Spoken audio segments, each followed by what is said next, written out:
हमारे founding fathers ने संविधान को बनाया और उन्होंने आरक्षण दिया, तो आरक्षण क्यों दिया गया? आरक्षण इसलिए दिया गया कि जस्टिस के लिए, इंसाफ के लिए, उन कम्युनिटीज को जिनसे डिस्क्रिमिनेशन हुआ, अनटचेबिलिटी के शिकार हुए, वो लोग जिनको दबाया गया, तो जस्टिस देने के लिए रिजर्वेशन इसलिए नहीं दिया गया कि इकोनॉमिक ग्राउंड्स पर रिजर्वेशन नहीं दिया गया।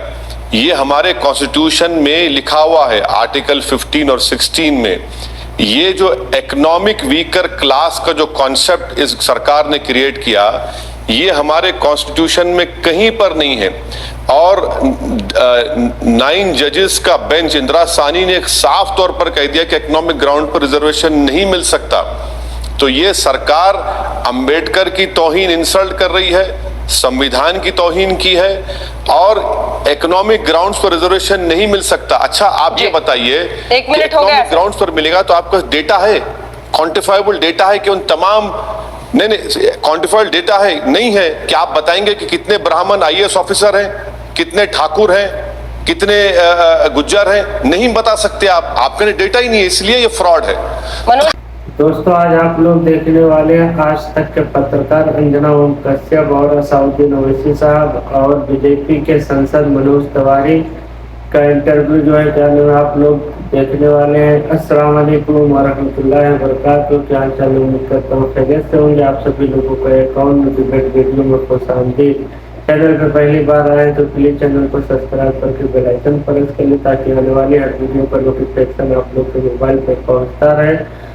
वीडियो काफी इंटरेस्टिंग है, तो आप लोग शुरू से आखिर तक जरूर देखिएगा। चलते आज का वीडियो शुरू करते हैं। तिवारी जी, जवाब दीजिए।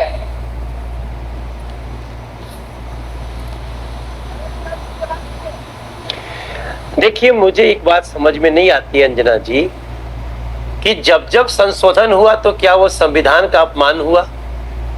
संविधान में संशोधन ये 124वां संशोधन था, न कि ये पहला संशोधन था। तो अगर कोई कहता है कि ये संविधान का अपमान हुआ, तो मैं समझता हूं 123 बार और हो चुका है, ऐसा वो कहना चाहता है। दूसरी बात, जो लोग ये कह रहे हैं कि इसकी टाइमिंग क्या है, अरे टाइमिंग तो और लोगों के पास भी है। हमने 4.5 पौने 5 वर्षों में लगभग 1000 ऐसे कानून बनाए हैं जो इस देश के लोगों के लिए हैं। और याद रहे, हमने जातीय आधार पे नहीं, 71 वर्षों में जो आर्थिक आधार पे गरीबों के आंसू को पोंछने वाला, कुछ लोगों ने इस सवाल जो उठाया है कि हम ये आंसू इस समय क्यों पोंछ रहे हैं, हम आपको एक बात कह के अपनी वाणी को बंद कर देंगे, विराम देंगे, क्योंकि बहुत बड़े बड़े लोग हैं। मैं उन सभी लोगों से पूछना चाहता हूं जो कहते हैं कि ये आरक्षण कोई फायदा नहीं करेगा, कोई किसका कोई फायदा नहीं है, तो इसका मतलब वो SC को जो अभी तक आरक्षण मिला है उसका समर्थन नहीं करते, OBC को जो आरक्षण मिला उसका समर्थन नहीं करते। मुझे समझ में नहीं आ रहा है, आदिवासी, SC, ST, ये हमारे OBC सबको जो आरक्षण मिला है, क्या वो बेकार है? मैं समझता हूँ इसको हृदय से स्वीकार करिए। अटल जी ने कहा था, छोटे मन से कोई बड़ा नहीं होता, टूटे मन से कोई खड़ा नहीं होता। इस देश की इस खुशी को स्वीकार करें। और मैं सबको धन्यवाद देना चाहता हूं जिसने विरोध में भी बोली।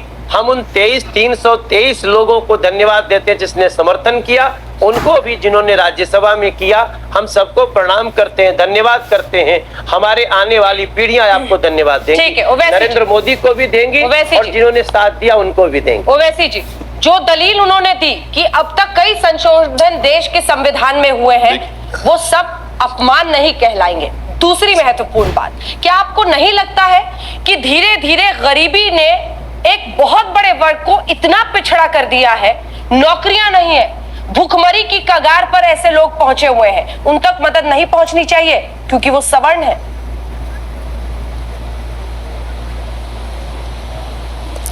सबसे पहली बात तो यह है कि बीजेपी के जो MP कह रहे थे उनको कॉन्स्टिट्यूशन पढ़ना आता ही नहीं है।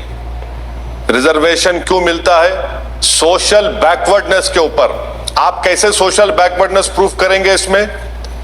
क्या फॉरवर्ड कास्ट में सोशल बैकवर्डनेस होता है? सोशल बैकवर्डनेस का मतलब यह है कि डिस्क्रिमिनेशन, अनटचेबिलिटी, ये है। सब्सटैंटिव इक्वालिटी की बात कॉन्स्टिट्यूशन करता है। आप समझ ही नहीं पा रहे हैं भाई। संविधान में 125 मर्तबा अमेंडमेंट हुआ है, बिल्कुल हुआ है, और चैलेंज भी हुआ है।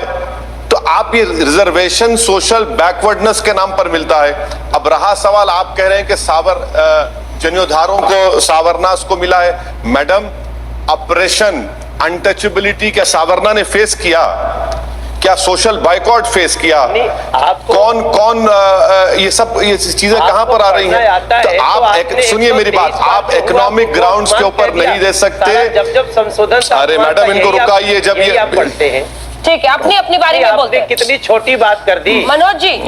मनोज जी, जैसे ये खत्म करते हैं मैं आपके पास जवाब के लिए आऊंगी। वार्तालाप का स्तर कितना नीचा कर दिया। ठीक है, मैं आऊंगी सर, ये अपनी बात पूरी कर ले, ये अपनी बात पूरी कर ले, फिर मैं फौरन आपके पास आऊंगी, अन्य लोगों के पास भी आऊंगी। लेकिन ओवैसी जी, ये बताइए कि संविधान पढ़ना और संविधान में संशोधन करना दो अलग बातें हैं। ये सच है कि अभी तक संविधान सिर्फ सामाजिक पिछड़ेपन को और शैक्षिक पिछड़ेपन को समझता है, मान्यता देता है। लेकिन अगर संशोधन करके आर्थिक पिछड़ेपन को भी उसमें लाया जाता है तो फिर ये कैसे संविधान का अपमान होगा? मैडम, वही तो बात आपको बार बार मैं अर्ज कर रहा हूं कि 11 जजेस के बेंच ने कह दिया कि इकोनॉमिक ग्राउंड के ऊपर रिजर्वेशन नहीं दिया जा सकता। 11 जजेस ने। आप बताइए, वो सुप्रीम कोर्ट का 11 जजेस का जजमेंट लॉ है और ये सरकार उस लॉ का वायलेशन कर रही है। और अगर आप जो रिजर्वेशन देते हैं तो आपके पास क्वांटिफाइबल डेटा होना चाहिए। कहां है डेटा, बताइए। और मेरा एक सवाल आपसे, अंजना ओम कश्यप से मेरा सवाल है कि इनकम टैक्स 2.5 लाख तक नहीं दिया जा सकता, 8 लाख वाले को आप देंगे रिजर्वेशन? बताइए कहां का जस्टिफिकेशन है ये? 2.5 लाख पर इनकम टैक्स नहीं है, 8 लाख वाले को आप रिजर्वेशन देंगे? क्या है ये, बताइए। किसको बेवकूफ बना रही है सरकार? ये बहुत बड़ा सवाल है। और ये सवाल मनोज तिवारी जी मैंने भी पूछा था। जिस दिन इस देश में गरीबी की परिभाषा ये हो जाए कि आप 8 लाख सालाना कमाते हैं। अरे मनोज तिवारी जी, आप भी जानते हैं, यूपी बिहार तमाम जगहों पर घूमते हैं, 8 लाख जो सालाना कमा लेगा वो गरीब है। क्या सोचकर आपने किया है? ये समझ से परे है।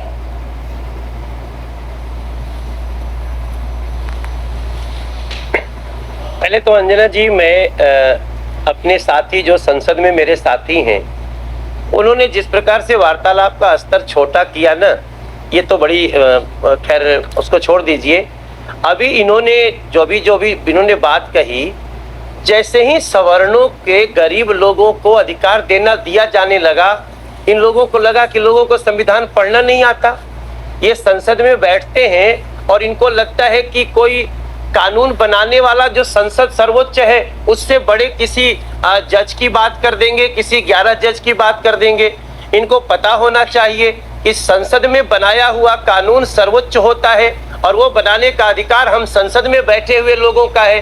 अब ये भैया कैसे आप पढ़ते हो संविधान, मुझे समझ में नहीं आ रहा है। लेकिन याद रहे 2006 में कमीशन बना था, 2010 में उसका रिपोर्ट आया था कि सवर्ण गरीबों को भी, जिसमें मुसलमान भाई लोग भी हैं, आप तो कहते हैं आप मुस्लिम भाई लोगों के बड़े समर्थक हैं। इस बार जब पहली बार मुस्लिम सवर्णों को भी, उनको भी 8 लाख तक के लोगों को दिया जा रहा है, आपको क्यों बुरा लग रहा है? मैं समझता हूं संविधान सबको पूरी आजादी देता है, लेकिन संविधान में संशोधन का अधिकार संसद को है और वही संसद ने किया है। मैं समझता हूं नरेंद्र मोदी जी ने जो काम कर दिया है वो ऐसे न जाने कितने लोगों को कुतर्क करने को ही विवश करेगा, ये तर्क नहीं कर सकता। ठीक है दोस्तों, आज के वीडियो में इतना ही। बस आप लोग को वीडियो कैसी लगी नीचे कमेंट करके जरूर बताएं। चैनल पे पहली बार आए तो प्लीज चैनल को सब्सक्राइब करके बेल आइकन प्रेस कर ले, ताकि आने वाली हर वीडियो का नोटिफिकेशन आप लोग के मोबाइल पे पहुंचता रहे। फिर मिलते हैं किसी नेक्स्ट वीडियो में। अल्लाह हाफिज।